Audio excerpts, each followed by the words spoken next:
Welcome back. This is lecture 5, talking about how do we connect sources together.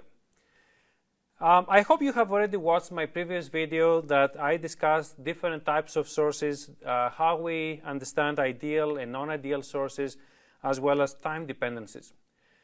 In this taxonomy, the next step we have to talk about is how do we connect sources. First of all, why do we connect sources together?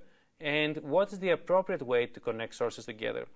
We have to be really careful. If you connect sources without keeping those principles we'll discuss into consideration, it's very likely that you will have an accident damaging the sources or potentially even injuring yourself. So it's very, very important to know how sources can be connected and cannot be connected together. In general, when we talk about connecting devices, there are many different ways we can consider, but in this class in particular, I'm going to focus on two main ways, which honestly are the two most common ways of connecting devices. One of them is called connecting devices in series, and an example is shown right here. And the other one is called connecting devices in parallel, and an example is shown right here. When we connect devices in series, we literally mean that we cascade devices one after another. That means that the ending node of one device, here is the ending node of device A, is becoming the beginning node for the next device. Similarly, the ending node of device B is now becoming the beginning node of device C, and so on and so forth. And here is the ending node of C that has just come the beginning node of A. So this back-to-back connection essentially means connecting devices in series. The real electrical characteristic that you should keep in mind when we talk about series connections is the fact that the current I is exactly the same for all of them.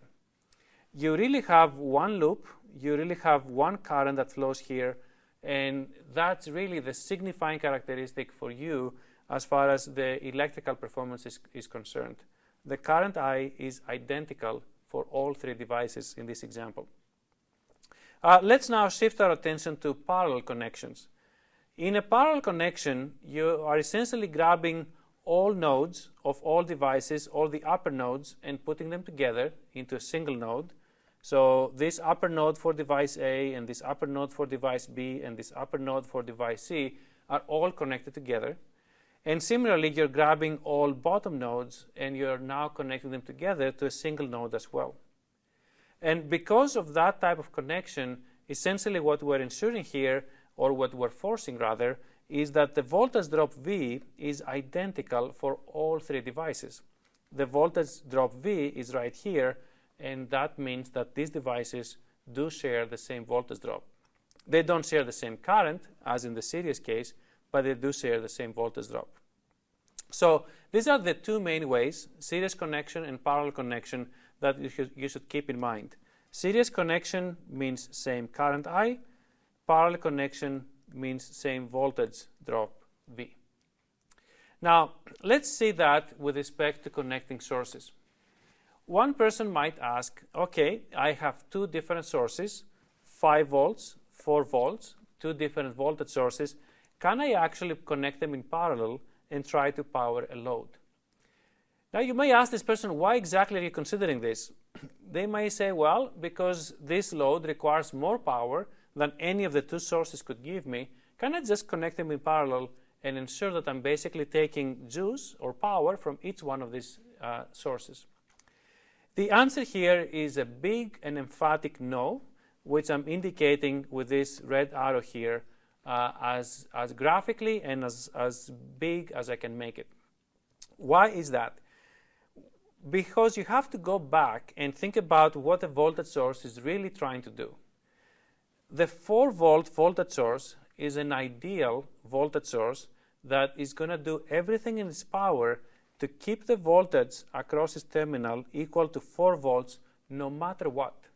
That's its job, to ensure a 4-volt voltage drop across its terminals.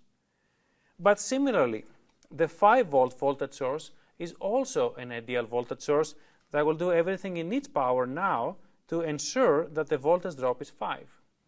When you try to connect those two in parallel, essentially what you're doing is you're basically asking for the impossible. You're asking for the voltage drop to be 5 and 4 volts simultaneously, where obviously this cannot happen. Now you may say, well, this is a mathematical problem. I'm sure in real life, if I were to take two batteries, one at 5 volts and the other at 4 volts, and I were to put them in parallel, some voltage would develop there. Well, the answer is, again, please don't do it, because it's very likely that you will destroy at least one of the sources, and usually the weakest source will get destroyed. Essentially, if you were to attempt that in real life, what would happen is that the stronger source would essentially win that war. It would impose its own voltage on the other source, and the weaker source would be really unhappy about it. If there are no protections there, and if there is enough power from the stronger source, the weaker source at least would be burnt, and the resulting damage may actually cause a short circuit for the stronger source, so you may actually have everything damaged. If those are powerful enough devices, there could be fire, explosion, damage, injury. So again, never connect voltage sources in parallel. On the other hand, it's perfectly okay to connect them in series, as signified by the figure to the right. Well, why would you do that? Well, sometimes you need to give a particular voltage drop across a device. Let's say that we needed essentially a different voltage drop than 5 or 4. Well, it's entirely possible to basically connect a 5-volt voltage source in series with a 4-volt to basically get 9 volts across this device. So if you did not have a 9-volt battery, but you had two other batteries, 5 and 4, you could easily do that, and this is perfectly safe. The current that you would have flowing in this loop here will be determined essentially by the resulting voltage drop as well as the power of this load, and it will be safe to do so. Each source will be satisfied because each source will be creating the voltage drop it needs to, and therefore there is no issue. Exactly the opposite story is true for the current sources. A current source will always make sure that the current through it is its value, and if you were to put two of those sources in series, you would have a big problem because each source would try to impose its own current on this single loop. So that single loop, would it have 5 amps flowing or 4? Again, the stronger source would win at the danger of damaging the source or injuring the operator. On the other hand, connecting the sources in parallel is perfectly fine because each source would contribute 5 amps and 4 amps, resulting in a total of 9 amps flowing through the device, through the circuit, and therefore this is a perfectly safe connection.